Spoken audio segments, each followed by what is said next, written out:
Today I was served an ad by SaskPower that is our government, a crown corporation we call it, because it is a government corporation. And it was a good thing, Brian, was it not, when they made SaskPower? Because we live in a vast province, a rural province of farmers, a long time ago when electricity was coming around, and when it was very expensive. So the government subsidized putting power to everybody's farm and every town, right? That's how it worked. Am I wrong? It was a huge deal in our province. The electrification of our province was a huge, huge deal at the time that really, opened things up for prosperity. So my cackles have always gotten up when we talk about, reducing, privatizing crown corporations. And really, when it comes to healthcare, because that's, what we really love about Canada is our healthcare. So that's the problem too, the threat of that. But now I've completely, as a left-wing person, come around and said, no, what we need now is to privatize our SaskPower grid, because they are dipshits. They are total effing dipshits. And the government is making them stupider. And they're in charge of our energy. And what the problem is that they're not doing anything, and what they want to do is the ad I got served was about small modular nuclear reactors. So let's get into that, shall we? Let's get into that, Brian. Watch your blood pressure. They don't exist. You can't go to Walmart and buy one. Okay? You can't. Can you go to Walmart and buy a solar panel and a wind turbine? You actually can. Those exist. They've existed for a while, and they're freaking cheap. And they're getting cheaper. And you can see how much they're going to be cheaper in 5 years, in 10 years. They're already the cheapest source of energy in the world. People say, but the sun doesn't always shine, the wind doesn't always blow. Yeah, there's batteries for that. There's different kinds of storage, which exist now. You can go buy a battery. I used to buy them when I was a kid, put them in my cars. And my flashlights. Batteries exist. You can do it for the grid, believe it or not. And people are doing that. And the price on that is coming down even faster because it's relatively new for that sort of scale. And SMRs, the Sierra Club of Canada, is against nuclear, basically. Okay. Now I've come out and said that I'm okay with nuclear as far if we need to save our freaking planet, humanity. We don't need to save the planet. We need to save humanity, human life on the planet. I'm okay with that, but I don't think it's in any way necessary or the most economical way to do it. So why would you do it? Why would you do it? And can you imagine, by the way, and I wanted to say this, if solar and wind were getting subsidies 100 years from now? Can you freaking imagine that?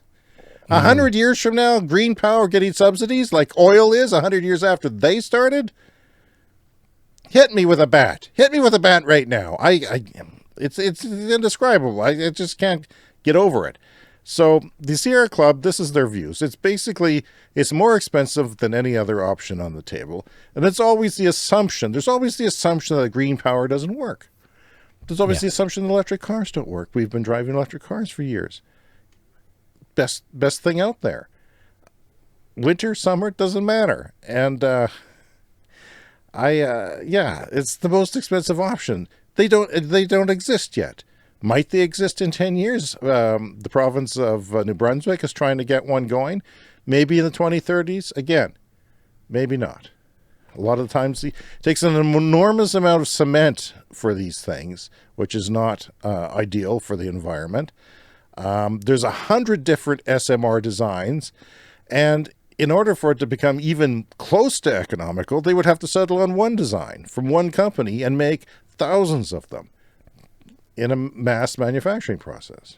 And I do have some sympathy and some empathy because I think not everybody involved in this is disingenuous. I mean, I think there are many people that believe that this answer is necessary. But, most people are not listening to Tony Seba. And, they just don't know. And I think it will become clear at some point.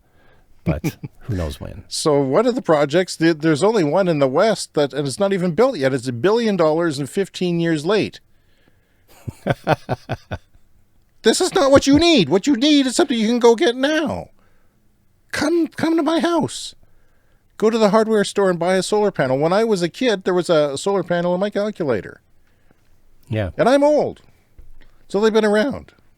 We have one of those solar calculators in our house, and it finally stopped working like just last week. It was one of those Texas Instruments ones with the solar panel, and something happened with the display now, and it just stopped working like last week. Well, the sun is going to show up every day. It's going to burn in the sky. If it doesn't, we got bigger problems, okay? So, yeah, you mix in some wind, and there becomes a recipe for having the cheapest, wind, solar, and storage. And I don't care how you store it. You can store it with hydro. You can store it with different means. But if you store it, it's there. And, I'm open to the idea that we're going to have a lot of excess because our winter and summer solar vary greatly, that we'll have to overbuild our solar and have excess in the summer. Well, sure, we can make some green hydrogen. But you know what? Green hydrogen doesn't exist yet either. They still haven't solved the problem of green hydrogen and having it exist at a competitive price. So let's just sit around and wait for this stuff. No, we have to act now, right now.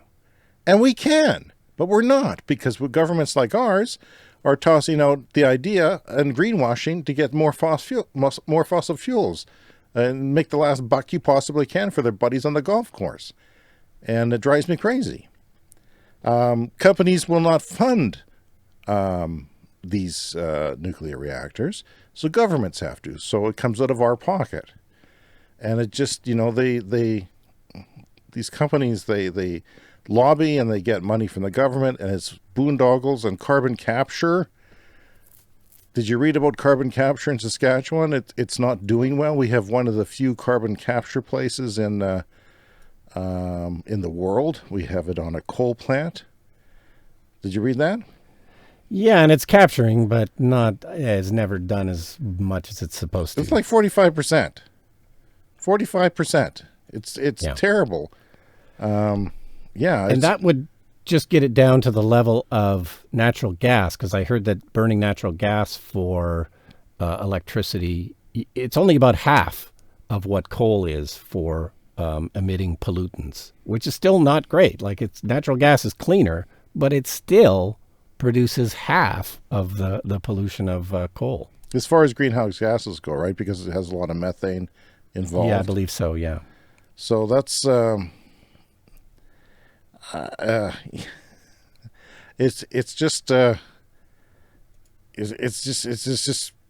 screwing up the world. It's screwing up my kids' lives, Brian. It's these people are monsters. No, I saw a nice phrase on Twitter. Somebody described it, the fossil fuel industry is essentially shorting humanity. The Clean Energy Show with Brian Stockton and James Whittingham.